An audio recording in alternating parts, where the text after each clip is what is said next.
Hallelujah. ठीक है, हम सीधा बाइबल परमेश्वर के वचन की ओर चलेंगे। दूसरा पत्रस उसका 1 अध्याय उसकी 2 आयत को हम पढ़ेंगे। हालेलुया। यहां पर लिखा है, परमेश्वर की और हमारे प्रभु यीशु मसीह की पहचान के द्वारा अनुग्रह और शांति तुम पर बहुतायत से बढ़ती जाए। सब बोले आमीन। हालेलुया। तो यहां पर आज का वचन का टॉपिक है परमेश्वर का अनुग्रह। हालेलुया। परमेश्वर की दया, परमेश्वर की ग्रेस। तो आज अपने ध्यान से समझना है। सबसे पहले मैं अनुग्रह के विषय में आपको बताना चाहता हूं।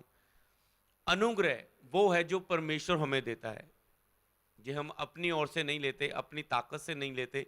अनुग्रह वो है जो परमेश्वर हमें देता है, नंबर 1। नंबर 2, अनुग्रह परमेश्वर का एक स्वभाव है, परमेश्वर का एक नेचर है। हालेलुया। नंबर 3, अनुग्रह परमेश्वर का एक गुण है, एक दिखने वाली सामर्थ है। हालेलुया। अनुग्रह परमेश्वर के मन में, परमेश्वर के स्वभाव में। हालेलुया। उसका नेचर है, उसका चरित्र है। हालेलुया। तो अनुग्रह, आगे और बात, अनुग्रह आपको वो दे सकता है जिसके आप काबिल भी नहीं है। मान लो मैं इस काबिल नहीं था जिसके प्रभु ने मुझे योग्य बनाया। आप मेरी टेस्टमनी को जानते हैं। आप भी देखेंगे मसीह में जब उसने आप पर अनुग्रह किया, आप तो इतने पापी थे, नशा करते थे, गलत काम करते थे, गंदे काम करते थे, पाप से भरे हुए थे, पर उसने आपको चुना। आपने कोई भक्ति की कि आपने, परमेश्वर ने आपके पापों को क्षमा कर दिया, उसने आप पर दया की और आपके पापों को क्षमा करके आपको पवित्र किया और आपको आशीषित किया। और कई लोगों को प्रभु अपनी महिमा के लिए इस्तेमाल कर रहा है। ये क्या हुआ? अनुग्रह, जो आपकी ताकत के द्वारा, आपके बल के द्वारा नहीं, उसके अनुग्रह ही से आपको मिला है। हालेलुया। उसी की दया से, उसी की मर्जी से आपके जिन में हुआ है। हालेलुया। क्या परमेश्वर को आपने चुना? नहीं, लेकिन तूने मुझे नहीं, मैंने तुम्हें चुना। ये किसका अनुग्रह हुआ? परमेश्वर का। अगर आज कहेंगे आप, मैं यीशु प्रभु को मानता हूं जो सबसे महान सामर्थी परमेश्वर है, जो जिंदा परमेश्वर, जो सच्चाई है, राह, सच्चाई और जीवन है, तो उस परमेश्वर को आपने नहीं ढूंढा, आपने भक्ति नहीं की, आपने बहुत पाठ पूजाएं नहीं की, आपने कोई बहुत बड़ी बड़ी ऑफरिंग नहीं बोई कि वो आपको मिल गया। वो उसके अनुग्रह से, दया से वो आपको मिला है। तो वही है, अनुग्रह आपको वो दे सकता है जिसके आप काबिल भी नहीं। जो आपने सोचा नहीं आप वैसा, वो आपको बना सकता है अनुग्रह के द्वारा। जिस लेवल पर आपने सोचा नहीं वहां पर आपको ले जा सकता है। जिस सामर्थ अभिषेक के बारे में आप सोचा नहीं, वो आपको वो दे सकता है। जिस कंट्री के बारे में आपने सोचा तक नहीं कभी, वो इस कंट्री में आपको पहुंचा सकता है। जिस बिजनेस के बारे में आपने कभी सोचा तक नहीं, वो बिजनेस के साथ आपको आशीषित कर सकता है। जिस ब्लेस मैरिज लाइफ के लिए आपने सोचा भी नहीं, वो ब्लेस मैरिज लाइफ आपको दे सकता है।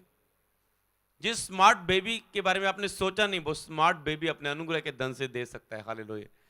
अनुग्रह आपको वो दे सकता है जो इसके लिए आप काबिल भी नहीं। अनुग्रह आपको पापों की क्षमा देता है। आप रोज गुनाह करते हैं, वो अपने अनुग्रह से, अपने दयालु होने के नाम से, दया का धनी होने के नाते, दया का सागर होने के नाते, वो आपके पापों को बार बार बार बार बार बार माफ करता है, जो उसका अनुग्रह है।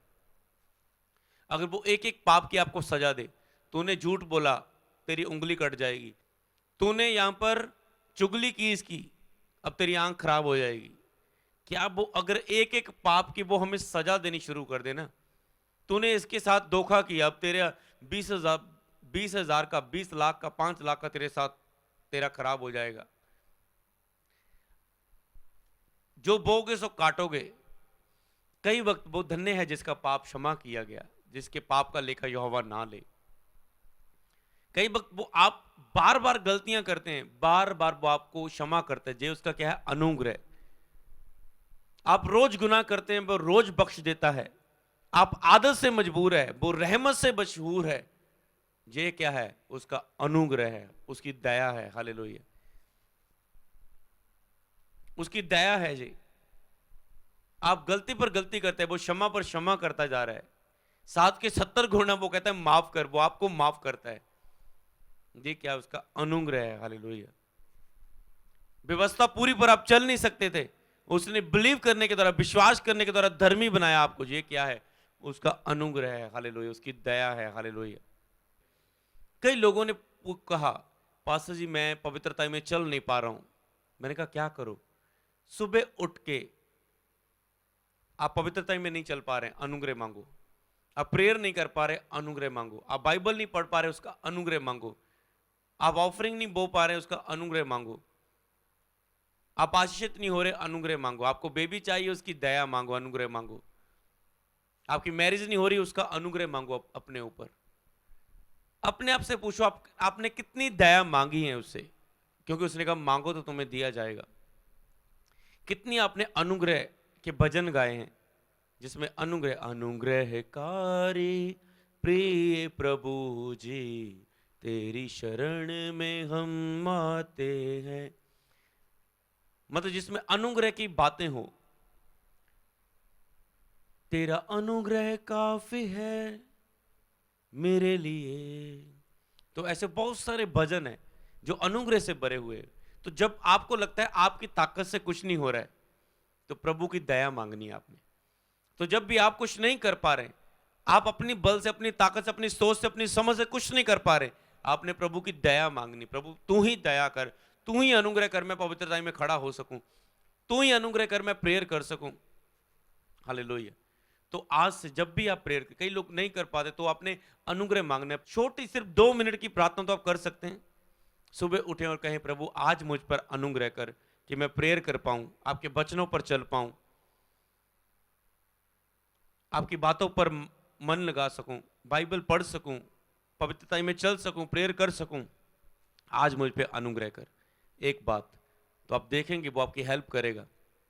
दूसरी बात कह सकते हैं, पवित्र आत्मा आज के दिन मेरी मदद कर, सहायता कर, पवित्र जीने में, वचन पर चलने में, प्रेयर करने में, बाइबल पढ़ने में, पाप से बचने के लिए, सामर्थ में पवित्र आत्मा से भरने के लिए मेरी मदद कर पवित्र आत्मा। जब तक आप उसकी हेल्प नहीं मांगे, वो आपके जीवन में काम नहीं करेगा। तो ऐसा है अनुग्रह परमेश्वर का। ये है परमेश्वर का अनुग्रह, ये है परमेश्वर की दया। और आपके जीवन में कैसे अनुग्रह बढ़ सकता है, कैसे आपने अनुग्रह आपके जीवन में कैसे काम कर सकता है, आओ हम कुछ बाइबल वर्सेस को पढ़ें। हालेलुया। जिससे हमने शुरुआत ही की, वहां पर लिखा है दूसरा पतरस उसका 1 अध्याय उसकी 2 आयत में लिखा है, परमेश्वर की और हमारे प्रभु यीशु मसीह की पहचान के द्वारा अनुग्रह और शांति तुम में बहुतायत से बढ़ती जाए। यहां पर उसने ये नहीं कहा पतरस की किताब में कि परमेश्वर का और प्रभु यीशु का अनुग्रह और शांति तुम पर बहुतायत से बढ़ता जाए। उसने कहा परमेश्वर और प्रभु यीशु की पहचान के द्वारा अनुग्रह और शांति तुम पर बहुतायत से बढ़ती जाए। अनुग्रह प्रभु बिना आपके मांगे भी आप पर कर सकता है, बिना आपके कुछ किए भी कर सकता है। पर इसका मतलब ये नहीं कि आप परमेश्वर पर डिपेंड हो जाओ। बाइबल ये एक तरफा वचन है कि आप कुछ नहीं करेंगे, प्रभु का अनुग्रह खुद ब खुद आपके जीवन में हो जाएगा। वो जिस पर उसने कहा मैं जिस पर अनुग्रह करना चाहूं, दया करनी चाहे मैं करूंगा। मतलब उसकी मर्जी है, वो जिस पर करना चाहे कर देगा, जिस पर नहीं करना चाहेगा नहीं करेगा। वो उसकी मर्जी। किसी को परखना है, किसी पर अनुग्रह करना है, जो वो परमेश्वर की इच्छा है। पर इसका मतलब ये नहीं कि आप कुछ ना करें। बाइबल का एक तरफा वचन तो ये है कि वो अनुग्रहकारी है, आप कुछ भी नहीं करेंगे और वो दया करेगा आपके ऊपर। हालेलुया। पर दूसरी तरफ उसने कहा कि तुम मेरी पहचान के द्वारा तुम पर अनुग्रह बढ़ता जाएगा। मतलब दूसरी तरफ तुम्हें कुछ करना पड़ेगा और मैं भी कुछ करूंगा। हालेलुया। तुम मेरे करीब आओगे, मैं तुम्हारे करीब आऊंगा। तुम मांगोगे, मैं दूंगा। तुम ढूंढोगे, मैं मिलूंगा। तुम खटखटाओगे, मैं खोलूंगा।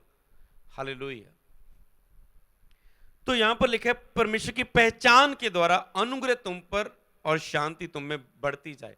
अनुग्रह, ग्रेस, कई बार आप फील करते हैं। पौलुस क्या कहता है? कहता है मैं यो कुछ भी हूं परमेश्वर के अनुग्रह से हूं। पौलुस की लाइफ में आपने अभिषेक देखा, वो उसमें उसने सारा क्रेडिट किसको दिया, सारी थैंक्स किसको दिया? उसने कहा परमेश्वर पिता का अनुग्रह हो कि जो कुछ भी मैं हूं उसके अनुग्रह से हूं, मैं उसकी दया से हूं। अगर परमेश्वर का अनुग्रह पौलुस को ऐसा बना सकता है, इतनी सामर्थ्य से भर सकता है, तो उसका अनुग्रह आपके जिनमें बहुत कुछ कर सकता है। हालेलुया। आपने मांगना है परमेश्वर के अनुग्रह को, परमेश्वर की दया को। हालेलुया। पहचान के द्वारा, तो परमेश्वर के वचन को जितना आप वचन को पहचानेंगे उतना आप पर अनुग्रह होगा। आप कहते हैं ये कैसे? जितना आप स्वभाव को जानेंगे कि परमेश्वर का स्वभाव क्या है, प्रभु कैसे प्रसन्न होता है। परमेश्वर लिखा तुम पर, एक वचन आपने पढ़ा है, परमेश्वर तुम पर मनुष्यों और परमेश्वर का दोनों का अनुग्रह उस पर था। डैनियल पर अनुग्रह था, बहुत दासों पर अनुग्रह था, परमेश्वर और मनुष्यों का अनुग्रह। हालेलुया।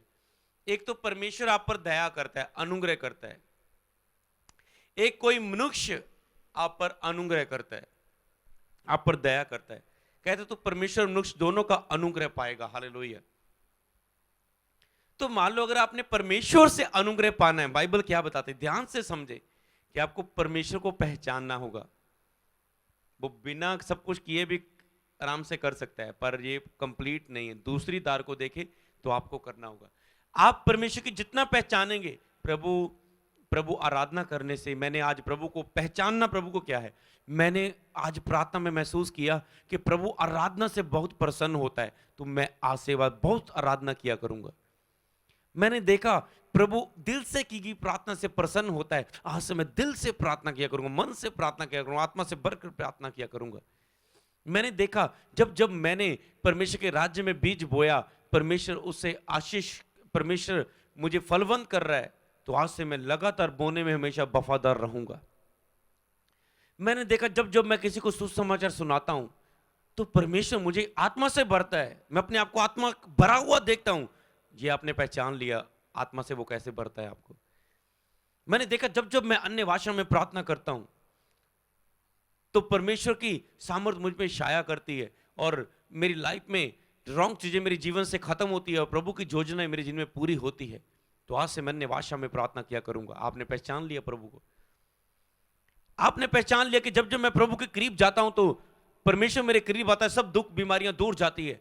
जब मैं परमेश्वर से दूर जाता हूं, दुख बीमारियां मेरे जीवन में आती हैं। आपने प्रभु को पहचान लिया, आपने बाइबल पढ़ा, आपने जाना जब मुझे कुछ भी समझ ना आए तो मुझे प्रभु की हजूरी में जाना है, मुझे प्रार्थना करनी है, तो आपने जान लिया है, पहचान लिया है परमेश्वर को। तो ये हुई परमेश्वर की पहचान। और बहुत बातें हैं इसमें। अब रही मनुष्य की पहचान, मनुष्य का अनुग्रह। मान लो आप किसी पास्टर के साथ जुड़े हुए, किसी बॉस के साथ जुड़े हुए हैं, कोई स्कूल का प्रिंसिपल है और आप स्कूल में टीचर हैं और आप प्रिंसिपल के साथ उसके अधीन जुड़े हुए, तो उनका अनुग्रह आप पर कैसा होगा। हालेलुया। आप उनको ज्यादा पहचानेंगे, उनको खुश करेंगे, उनके हिसाब से काम करेंगे, तो आप क्या है, उन्हें प्रसन्न कर पाएंगे। आज मान लो मेरे पास टीम काम करती, चर्च की टीम काम करती, कईयों के ऊपर मैं अनुग्रह की दृष्टि करता हूं, दया की बातें बोलता हूं, उसके ऊपर ब्लेसिंग की बातें बोलता हूं, उसके जिनमें ब्लेसिंग वर्ड्स बोलता हूं, उसकी हेल्प करता हूं। क्यों? अनुग्रह, दया उन पर। हालेलुया। तो दया अगर वो पहचान पाए कि हमें अपनी ओर से अपनी ड्यूटी में बेस्ट करना है, अपनी ड्यूटी हमने कुड़कुड़ाकर नहीं करनी, मैनम गॉड के पीछे बातें बोलकर नहीं करनी, सिस्टम ऐसा है चर्च का, ये नहीं, ऐसा नहीं, वैसा होना चाहिए, हाँ सारा काम मुझे करने पड़ते हैं, यहाँ पर एक तो काम करो, इतने काम थोड़ो करने, इससे अच्छा तो कोई काम कर ले, हम चर्च में ड्यूटी क्या करनी है। कुड़कुड़ाकर पीठ पीछे बहुत कुछ बातें अपने मन में सोचेंगे तो कैसे, क्या परमेश्वर के दास के ऊपर ऐसी बातें प्रगट नहीं होगी, उनको पता नहीं चलेगी, तो क्या वो उन पर अनुग्रह करेंगे? अगर उनके मन में, सोच में, विचार में ऐसी बातें हैं, तो मतलब जब आपके बॉस को पता चले कि आप बॉस के पीठ के पीछे बॉस को खड़ूस खड़ूस बोलते हैं, गुस्से वाला बोलते हैं, लालची बोलते हैं, धोखेबाज बोलते हैं, तो क्या बॉस आपके ऊपर अनुग्रह करेगा? पहचान के द्वारा। हालेलुया। पहचानना तो अनुग्रह, परमेश्वर मनुष्यों के दोनों के अनुग्रह को तुम पाएगा। हालेलुया। अब मैं एस्तर के बारे में पढ़ेंगे हम, जिसने परमेश्वर को पहचान के द्वारा जिसके ऊपर अनुग्रह बढ़ा। हालेलुया। जो परमेश्वर को पहचानती थी, और देखेंगे परमेश्वर और मनुष्यों का राजा का अनुग्रह कैसे उस पर हुआ। पढ़ेंगे हम एस्तर की किताब, उसका 2 अध्याय, उसकी 13 आयत से लेकर हम 18 आयत तक पढ़ेंगे। अगर हम नोट कर चुके हैं एस्तर की किताब 2 अध्याय उसकी 13 आयत से 18 आयत तक, तो मैं पढ़ूंगा। आप जानते हैं एक समय जब राजा एक अपने लिए एक वाइफ को चुनना चाहता था, एक औरत को चुनना चाहता था, एक वाइफ को चुनना चाहता था, तो सभी स्त्रियों को बुलाया गया, एक एक करके सभी को राजा की कही हुई बात के अनुसार सबको बुलाया गया। राजा को चाहिए थे अपने मन के अनुसार। हालेलुया। तो मान लो, आपको क्या पता राजा के मन में क्या है? आपको क्या पता राजा का मन कैसा है? क्या करो तो आपको क्या, परमेश्वर का अनुग्रह चाहिए। हालेलुया। आपको नहीं पता राजा को कौन सी बात अच्छी लगेगी कि राजा मुझे वाइफ होने के लिए चुन लेगा, पर परमेश्वर का अनुग्रह। हालेलुया। परमेश्वर का अनुग्रह। यहां पर हम पढ़ेंगे, इस प्रकार से वह कन्या जब राजा के पास जाती थी, तब जो कुछ वह चाहती थी रनवास से राजभवन में ले जाए, वह उसको दिया जाता था। राजा ने सब स्त्रियों को बुलाया, राजभवन में बहुत सारी चीजें, वस्तुएं रखी थी। मान लो अगर एग्जाम्पल के तौर पर सभी फर्नीचर रखा था, सभी रसोई की चीजें रखी थी, सभी तरह के गहने रखे थे, सभी तरह की चीजें रखी थी। वहां पर मान लो सभी तरह के, आज के समय पर कहते सभी तरह के फोन रखे थे, आईफोन, सैमसंग, कोई भी जितने भी फोन है, सभी चीजें ऐसी रखी थी। सभी एक एक करके स्त्री अंदर जाती थी और जो उन्हें अच्छा लगता था वो ले लेती थी। उनको कहा जो आपको अच्छा लगता है आप वो ले लो। हालेलुया। सांझ को वो जाती थी और सवेरे को वह लौटकर राजवास के दूसरे घर में जाकर रखेलियों के प्रबंधक राजा के खोजे शशगन के अधिकार में हो जाती थी और राजा के पास फिर नहीं जाती थी। फिर यदि राजा उससे प्रसन्न हो जाए तब वह नाम लेकर बुलाई जाती थी। हालेलुया। जब मोर्दके की चाचा अबीहैन की बेटी एस्तेर, जिसको मोर्दके ने बेटी बनाकर रखा था, उसकी बारी आई, अब एस्तर की बारी आई वहां पर पेश होने की, राजा के पास, कि वो राजा के पास जाए। तब जो कुछ स्त्रियों के प्रबंध राजा के खोजे हेगे ने उसके लिए ठहराया था, उससे अधिक उसने और कुछ नहीं मांगा। कहते जो मेरे लिए ठहराया है मुझे वही चाहिए, मुझे और कुछ नहीं चाहिए। कि बहुत कुछ पड़ा, जो आप चाहिए ले सकते। कहते नहीं, मुझे जो मेरे लिए ठहराया है वही मुझे चाहिए, बस मुझे सब कुछ नहीं चाहिए। मैं लालची नहीं हूं, मेरे लिए जो कुछ ठहराया है मुझे वही चाहिए। इससे अधिक उसने कुछ नहीं मांगा। जितनों ने एस्तर को देखा वह सब उससे प्रसन्न हुए। इस बात के कारण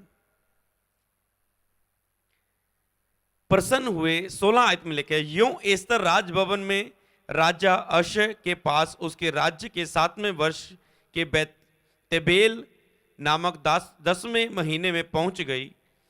राजा ने एस्तर को और सब स्त्रियों से अधिक प्रिय जाना। राजा ने एस्तर को सब स्त्रियों से प्रिय जाना और अन्य सब कुंवारियों से अधिक उसके अनुग्रह और कृपा दृष्टि उसी पर हुई। हालेलुया। सभी कुंवारियों से बढ़कर राजा की दृष्टि एस्तर पर ही अनुग्रह की दृष्टि और अनुग्रह और कृपा की दृष्टि हुई। हालेलुया। उस पर अनुग्रह हुआ, उस पर कृपा दृष्टि हुई, क्योंकि उसकी बात से वो प्रसन्न हुए, उसके चरित्र की बात की, उसके करैक्टर की बात से। और चरित्र ही आपको बढ़ा सकता है, चरित्र ही आपकी, करैक्टर ही आपकी प्रोफेसी है। एस्तर गुड करैक्टर थी। और क्या लिखा है आगे, दृष्टि हुई, इस कारण उसने उसके सिर पर राजमुकुट रखा और उसको शक्ति के स्थान पर पटरानी बनाया। तब राजा ने अपने सब हाकिमों और कर्मचारियों को एक बड़ा बोझ दिया और उसे एस्तर का बोझ कहा और प्रांतियों में चिट्ठी दिलाई और अपनी उदारता के योग्य इनाम भी बांटे। हालेलुया। एस्तर रानी बनने के लिए चुनी गई, जो उसके चरित्र के कारण, उसके करैक्टर के कारण। हालेलुया। उस पर राजा का अनुग्रह हुआ। हालेलुया। इसलिए आपका अनुग्रह आपको बोध दे सकता है। मैं भी कहता हूं, मैंने कहा जो कुछ हूं मैं प्रभु के अनुग्रह से हूं। पौलुस कहता है जो कुछ हूं मैं प्रभु के अनुग्रह से हूं। मैं इस योग्य नहीं था कि प्रभु ने मुझे आपके सामने ठहराया, ये उसके अनुग्रह से हुआ। आपने मांगना है अनुग्रह, और अनुग्रह चरित्र आप अच्छा रखने के द्वारा भी आपके जीवन में उतरता है। हालेलुया। वो प्रभु की देन है, किसी को भी दे सकता है, पर अगर आप कहते हैं मेरा रोल उसमें क्या है, आप अपना चरित्र अच्छा रखें, परमेश्वर की पहचान में बढ़े, तो आप पर अनुग्रह बहुतायत से होगा। हालेलुया। जो वचन की नॉलेज रखता है, वचन को ज्यादा पढ़ता है, उस पर ज्यादा अनुग्रह होता है। जो बाइबल को ज्यादा पढ़ता है, उस पर ज्यादा दया होती है। हालेलुया। लिखा जिसका ज्यादा क्षमा हुआ वो ज्यादा प्यार करता है। कई लोगों के पाप ज्यादा क्षमा हुए, वो ज्यादा प्रभु से प्यार करता है। उसको पता मैं कितना पापी था, प्रभु ने मुझ पर अनुग्रह किया, वो ज्यादा लव करता है प्रभु से, पूरी जिंदगी फिर प्रभु के नाम लगा देता है। हालेलुया। तो आगे हम देखें, देखो एस्तर के ऊपर अनुग्रह हुआ, राजा ने अनुग्रह की दृष्टि की, क्योंकि ये बात राजा को अच्छी लगी और सब लोगों को अच्छी लगी उसके चरित्र की ये बात, कि जो मिले ठहराया मुझे वही दे दो। तो आपका चरित्र, अपने चरित्र को चेंज करें। हालेलुया। दूसरा कुरिन्थिया पढ़ेंगे, उसका 12 अध्याय, उसकी 8 आयत से लेकर 8 और 9 आयत को पढ़ेंगे। अगर 7 से पढ़ दें, इसलिए मैं प्रकाशनों की बहुतायत से फूल ना जाऊं, प्रभु ने मेरे शरीर में एक कांटा चुभाया है, अर्थात शैतान के एक दूत ने मुझे घूंसे मारे ताकि मैं फूल ना जाऊं। 8 आयत में लिखा है, इसके विषय में मैंने प्रभु से 3 बार विनती की कि प्रभु मुझसे दूर हो जाए। उसने मुझसे कहा, मेरा अनुग्रह तेरे लिए बहुत है, क्योंकि मेरी सामर्थ्य निर्बलता में सिद्ध होती है। आप जानते हैं कि पौलुस को प्रभु ने कहा मेरा अनुग्रह तेरे लिए काफी। उसकी प्रॉब्लम प्रभु ने दूर नहीं की, उसको अपना अनुग्रह दिया। अनुग्रह की कीमत जो एक व्यक्ति नहीं जानता, वो कभी आगे नहीं बढ़ सकता। पौलुस प्रभु के अनुग्रह को जान पाया। कोई और होता, ले प्रभु मेरी प्रॉब्लम दूर, तेरा की कहा जाना मेरी प्रॉब्लम दूर करन दे ले। मूसा को प्रभु ने इस्तेमाल किया, उसके थतलानेपन को दूर नहीं किया, उसकी प्रॉब्लम को दूर नहीं किया, पर अपनी सेवा के लिए इस्तेमाल किया। हालेलुया।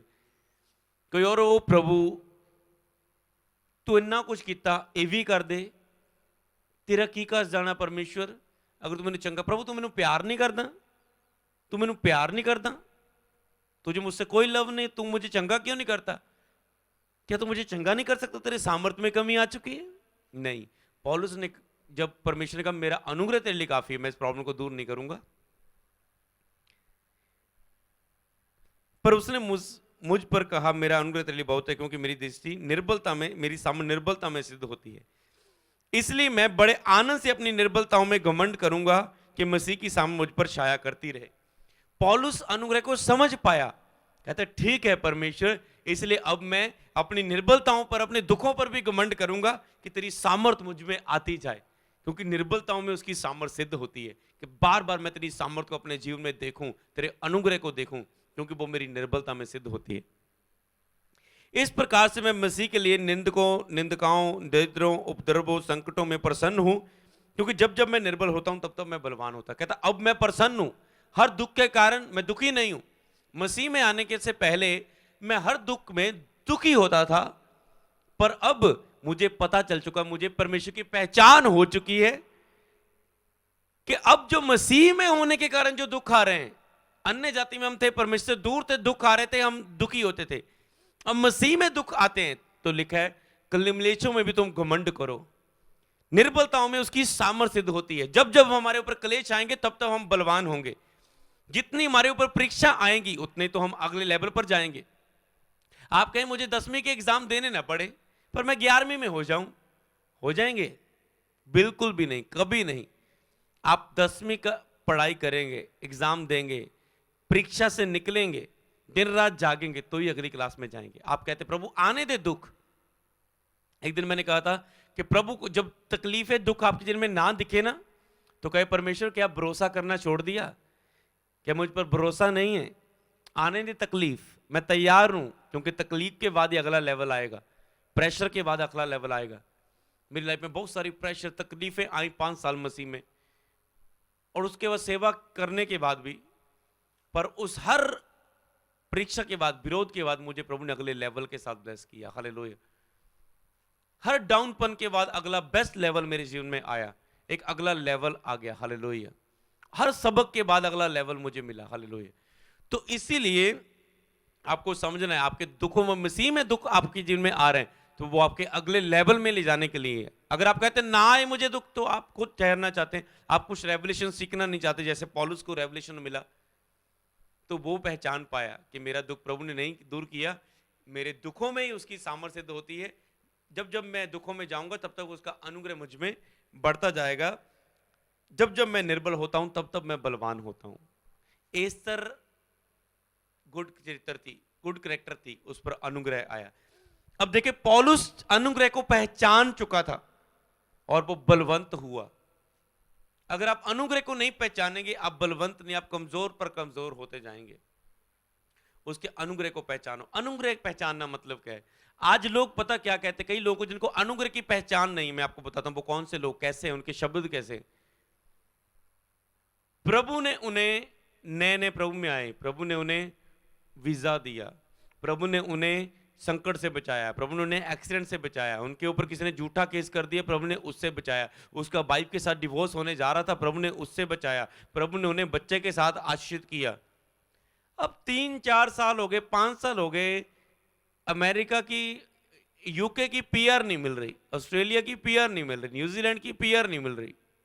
अब वो कहेंगे हे प्रभु, प्रभु तू क्यों नहीं कर रहा है, प्रभु तू क्यों नहीं कर रहा है, प्रभु तू क्यों नहीं कर रहा है। 1-2 साल कुड़कुड़ाते रहेंगे अपने ऊपर, क्यों नहीं हो रहा है, क्यों नहीं हो रहा है, क्यों नहीं हो रहा है, और परमेश्वर के ऊपर, प्रभु क्यों नहीं कर रहा है, क्यों नहीं कर रहा है, क्यों नहीं कर रहा है। मैं प्रेयर भी कर रहा हूं, बाइबल भी पढ़ रहा हूं, पासी रोजे भी रख रहा हूं, बीज भी बो रहा हूं, मेरी लाइफ में ये क्यों नहीं हो रहा है। कई लोग मेरे पास आते हैं, कई लोग मेरे पास ऐसी फैमिली आती है जिसमें 2 जने प्रभु में हैं, 2 जने प्रभु में नहीं है। मतलब फैमिली के 2 मेंबर हैं, उन्हें मैसेज आता है अंदर बुलाने से कि सबने मिलना है, कल्ले कल्ले मिलना है। वो बोलते हैं हम भी सुन ले हमारी फैमिली के लिए, मेरी बहन ठीक नहीं हो रही, मेरा भाई ठीक नहीं हो रहा है, मैं भी अंदर बैठ के सुन लेती हूँ क्या कहते हैं, प्रार्थना कैसे होती है।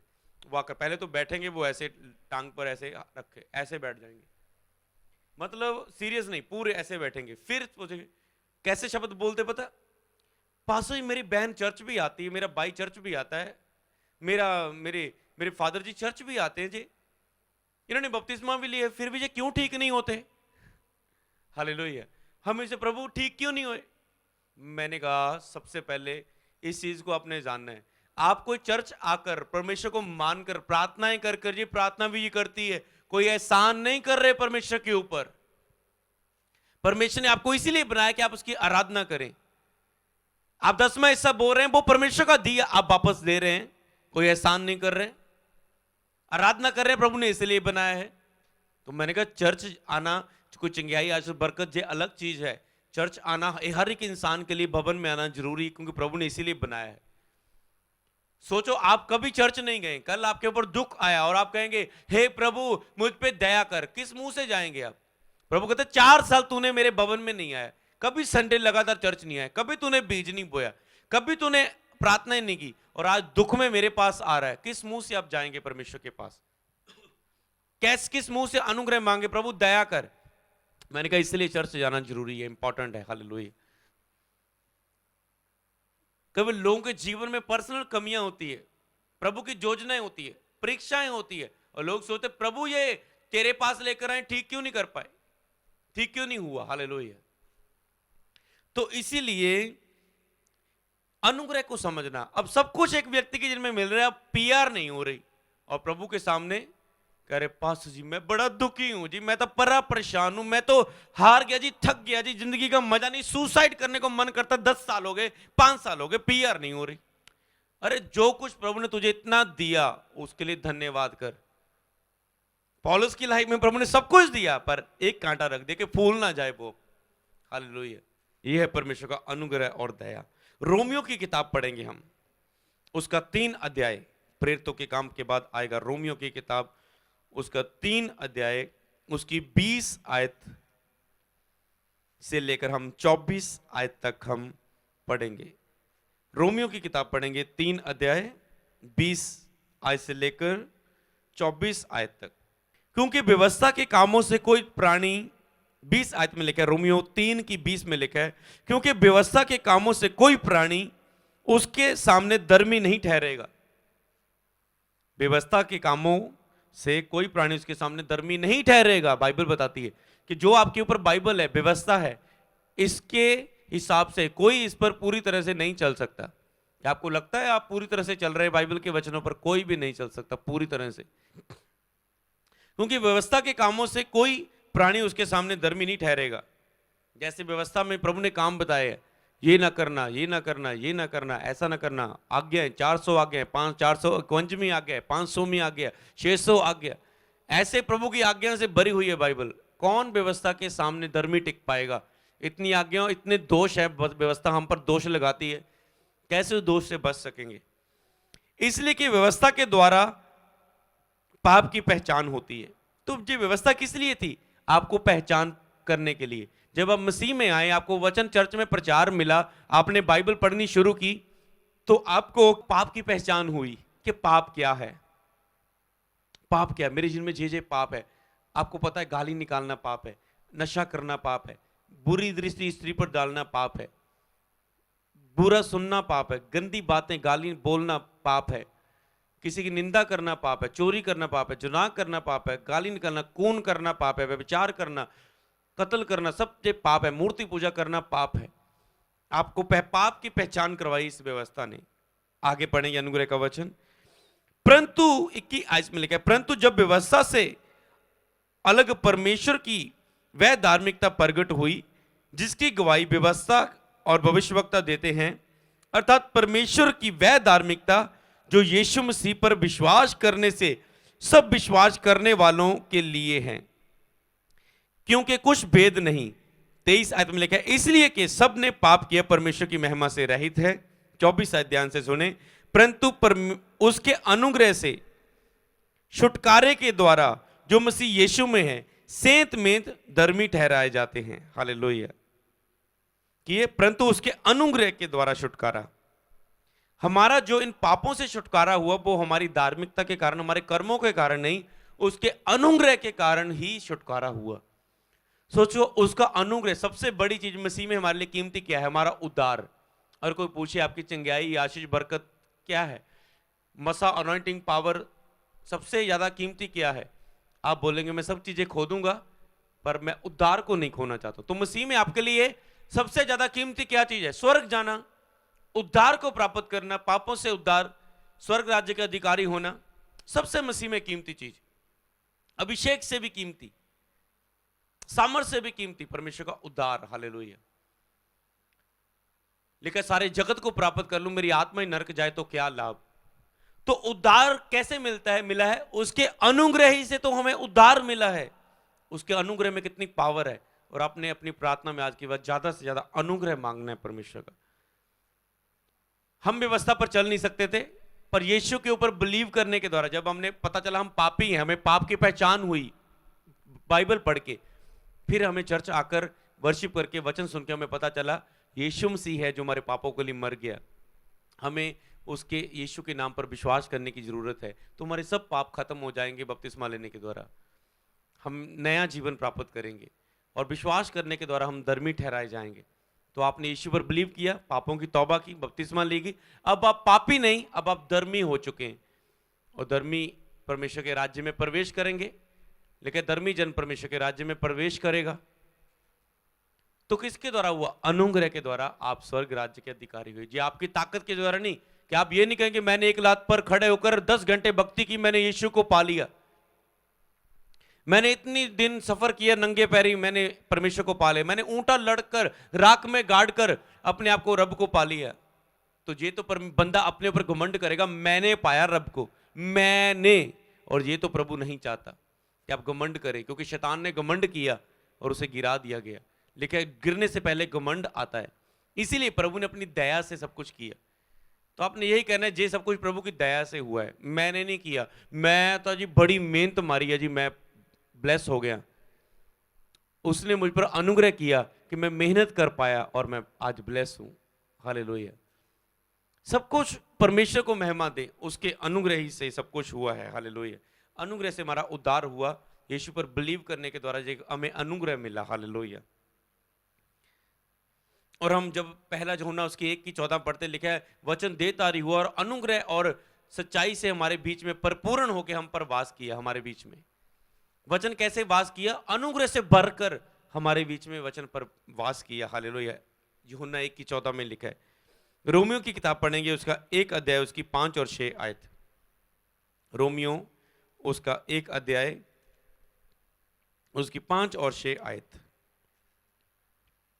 यहां पर लिखा है, उसके द्वारा हमें अनुग्रह और प्रेरिताई मिली कि उसके नाम के कारण सब जातियों के लोग विश्वास करके उसकी माने, जिसमें से तुम भी मसीह यीशु के होने के लिए बुलाए गए हो। पौलुस कहता है कि उसके द्वारा हमें अनुग्रह और प्रेरिताई मिली। कहता है परमेश्वर के द्वारा ही हमें अनुग्रह मिला कि हम तो पापी थे और अनुग्रह से हमारा उद्धार हुआ, और हमें प्रेरिताई मिली, जो हमें अपॉस्टलिक कॉल मिली है, जो प्रेरिताई की सेवा पौलुस कहता है मुझे उससे मिली है। और 6 आयत में लिखा है, उसमें से तुम भी यीशु मसीह के होने के लिए बुलाए गए। अनुग्रह से ही आप यीशु मसीह के होने के लिए क्या किए गए हैं? बुलाए गए हैं। हालेलुया। आप अनुग्रह से बुलाए गए हैं यीशु मसीह के होने के लिए। इस वचन को पूरा कंप्लीट करने के लिए मैं पढ़ूंगा इब्रानियों की किताब, उसका 13 अध्याय, उसकी 9 आयत। इब्रानियों की किताब उसका 13 अध्याय, उसकी 9 आयत को पढ़ें। यहां पर लिखा है, नाना प्रकार के विचित्र उपदेशों से ना भरमाए जाओ। नाना प्रकार कहते हैं इधर उधर के प्रचारों से, कई लोग प्रचारों से भरमाए जाते हैं। कई वक्त प्रीच ऐसे होते हैं, लोग भरमाए जाते हैं, इधर उधर की बातें आप सुन लेते हैं, आप ऐसे चर्चों में चले जाते हैं, ऐसी कलीसिया में चले जाते हैं, यहां पर आप उपदेशों के द्वारा भरमाए जाते हैं। कहते हैं नाना प्रकार के विचित्र उपदेशों से ना भरमाए जाओ, क्योंकि मन का अनुग्रह से दृढ़ रहना भला है, ना कि उन खाने की वस्तुओं से जिनके काम रखने वालों से कुछ लाभ ना हुआ। मन का अनुग्रह से दृढ़ रहना भला है। आपका मन प्रभु के अनुग्रह से दृढ़ रहना भला है। आपका मन हमेशा अनुग्रह से भरा हुआ होना चाहिए कि हाँ, मैं ग्रेस से भरा हुआ हूं, प्रभु तेरा अनुग्रह मेरे जीवन में, मैं उसके अनुग्रह से भरा हुआ हूं। मन का अनुग्रह से भरा हुआ होना भला है। बाइबल में लिखा है कि आपका मन उसके अनुग्रह से भरा हुआ है। क्या आप उसकी दया से भरे हो? क्या आपके ऊपर उसकी दया दिख रही है? आप उसकी दया को महसूस कर पा रहे हैं? आपके ऊपर उसकी दया है, पर आपको महसूस करनी होगी। जब तक आप उसकी जो आपके दिल में दया है उसे पहचान कर धन्यवाद नहीं करते, तब तक उसका अनुग्रह और नहीं बढ़ेगा आपके जीवन में। हालेलुया। मन का अनुग्रह से दृढ़ रहना भला है। मन का अनुग्रह से भरा रहना, दृढ़ रहना भला है। हालेलुया। इफिसियों की किताब उसका 2 की 8 और 10। इफिसियों 2 की 8 और 10। क्योंकि विश्वास के द्वारा अनुग्रह ही से तुम्हारा उद्धार हुआ। इस बात को आप समझ चुके हैं। यह तुम्हारी ओर से नहीं वरन परमेश्वर का दान है। ये आपकी मेहनत से नहीं, परमेश्वर का दान है। और ना कि तुम्हारे कर्मों के कारण, ऐसा ना हो कि कोई घमंड करे। जैसा मैं आपको समझा चुका हूं, आपके कर्मों के द्वारा उद्धार नहीं हुआ कि कोई घमंड करे, क्योंकि हम उसके बनाए हुए हैं और मसीह यीशु में उन भले कामों के लिए सिरजे गए हैं जिन्हें परमेश्वर ने पहले ही से करने के लिए हमें तैयार किया गया है। हम परमेश्वर के द्वारा बनाए गए हैं, हम उसके बनाए हुए हैं और यीशु मसीह में भले कामों को करने के लिए सिरजे गए हैं, जिसे परमेश्वर ने पहले से ही करने के लिए हमें बुलाया है। हमें परमेश्वर ने बनाया है, हमें ही परमेश्वर ने भले काम करने के लिए दुनिया में सिरजा है। आप कितने भले काम कर रहे हैं? और परमेश्वर ने हमारे करने के लिए पहले ही से तैयार किया है। जो हमें करने हैं ना, परमेश्वर ने अपने अनुग्रह से पहले ही वो सेवकाई, वो मिनिस्ट्री, वो बुलाहट से हमारे लिए तैयार रखी है। ये किया हुआ हमारे ऊपर परमेश्वर के अनुग्रह से हुआ है। हालेलुया। तो आज आप यीशु मसीह को मान रहे हैं, जे आपकी भक्ति, आपकी दया, आपकी पावर से नहीं, आपकी खोज से नहीं आप यीशु को मान रहे हैं। ये उसके अनुग्रह से हुआ कि आप यीशु के ऊपर विश्वास करने के द्वारा धर्मी हो चुके हैं। आपने परमेश्वर को नहीं चुना, परमेश्वर ने आपको चुना है। मैंने परमेश्वर को नहीं चुना, परमेश्वर ने मुझको चुना है। अनुग्रह से आपका उद्धार हुआ। परमेश्वर ने आपको चुना है, आपने नहीं परमेश्वर को चुना।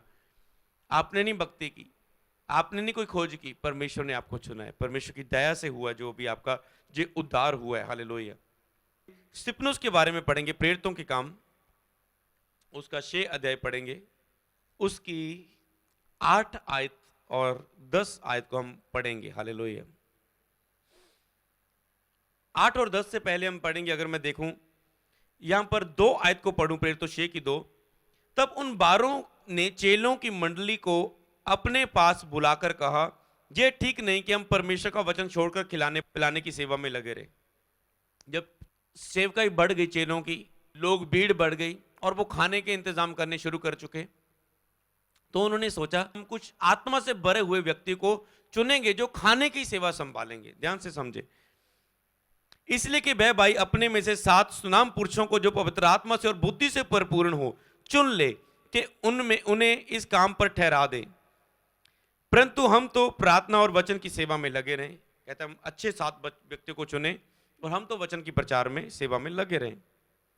ये बात सारी मंडली को अच्छी लगी और उन्होंने स्तिफनुस नामक का एक पुरुष को जो विश्वास और पवित्र आत्मा से परिपूर्ण था, फिलिप्पुस को और बहुत सारे चेलों को यहूदा मत में जो आ गए और उन्हें चुन लिया, इन्हें प्रेरित के सामने खड़ा किया और उन्हें प्रार्थना करके उन पर हाथ रखे। प्रेरितों के सामने उन्हें खड़ा किया, प्रार्थना करके उन पर हाथ रखे।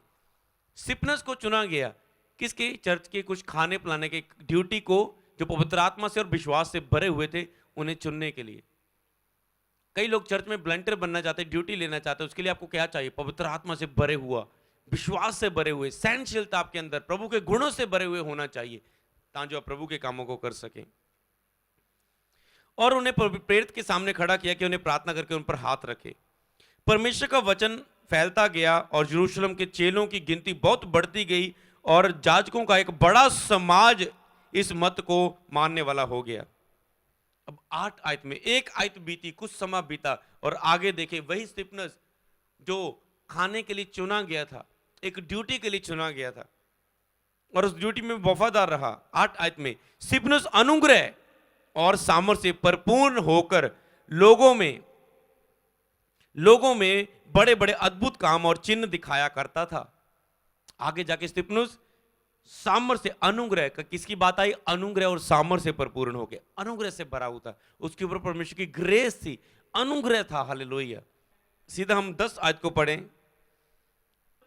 परंतु उस ज्ञान और उस आत्मा का जिससे वह बातें करता था, वह सामना ना कर सके। उस ज्ञान सा, जिस आत्मा से वो बातें करता था ना, कोई भी सामना नहीं कर पाता था। किसके कारण? प्रभु का अनुग्रह उस पर हुआ था, दया उस पर हुई थी, चुना गया था वो। हालेलुया। चुना गया था, चुनाव हुआ। हालेलुया। तो इसीलिए ये है परमेश्वर का अनुग्रह, परमेश्वर की दया। अगर अनुग्रह के बारे में आप इतना कुछ सीख चुके तो क्यों ना आओ हम अनुग्रह को मांगे आज परमेश्वर से। अगर पौलुस की लाइफ में अनुग्रह हुआ और पौलुस की लाइफ में आपने ग्रेटनेस को देखा, एस्तर की लाइफ में अनुग्रह हुआ, आपने एस्तर को ऊंचे पद पर देखा, आपने स्तिफनुस की लाइफ में देखें कितनी चिन्ह और चमत्कारों को सामर्थ्य द्वारा वो दिखा रहा है, कोई वचन का सामना नहीं कर पा रहा है। अनुग्रह से हुआ और अनुग्रह से आपका उद्धार हुआ, अनुग्रह से हमारे पाप क्षमा हुए, अनुग्रह से हम धर्मी गए, उसके अनुग्रह के द्वारा उसने हमें चुना, हम चुने नहीं गए। पौलुस अनुग्रह को समझ पाया। हालेलुया। कि आप भी अनुग्रह को समझ चुके, तो आओ हम अनुग्रह को मांगे। लास्ट वचन पढ़ेंगे उसमें, जिसमें हम अनुग्रह को मांगने के लिए बाइबल में लिखा गया है। इब्रानियों की किताब उसका 4 अध्याय उसकी 16 आयत को हम पढ़ेंगे। यहां पर लिखे, इसलिए आओ हम अनुग्रह के सिंहासन के निकट हियाब बांधकर चलें कि हम पर दया हो। हालेलुया। और वह अनुग्रह पाएं जो आवश्यकता के समय हमारी सहायता करे। वाह, क्या इतना वंडरफुल वचन है। देखिए, आओ, इसलिए आओ। अब इतना कुछ आपने अनुग्रह के बारे में सुन लिया, इसलिए आओ हम अनुग्रह के सिंहासन के सामने, अनुग्रह के सिंहासन, प्रार्थना में जाएं और अनुग्रह के सिंहासन, मतलब जब आप प्रार्थना में बैठते हैं, प्रभु की हजूरी उतरती है, अनुग्रह का सिंहासन, प्रभु का अनुग्रहकारी परमेश्वर है, उसका सिंहासन आपके सामने लगता है। निकट हियाब बांधकर चलें कि हम पर दया हो। आओ हम अनुग्रह के सिंहासन के सामने आज प्रार्थना में अनुग्रह मांगने के लिए हियाब बांधकर, जो काम, जो कमजोरियों को आप नहीं छोड़ पा रहे, जिस काम में आप नहीं सफल हो रहे, आप मेहनत कर रहे हैं, प्रतिफल नहीं मिल रहा है, आज से उसका अनुग्रह मांगे। हालेलुया। इसलिए आओ हम अनुग्रह के सिंहासन के निकट हियाब बांधकर चलें कि हम पर दया हो, कि हम पर दया हो, कि हम पर दया हो। हालेलुया। और वह अनुग्रह पाएं जो आवश्यकता के समय हमारी सहायता करे। और वह अनुग्रह पाएं जब हमें जरूरत हो, तो वो अनुग्रह, वो दया प्रभु की हमारे ऊपर हो, और वो हमारी सहायता करे। हालेलुया।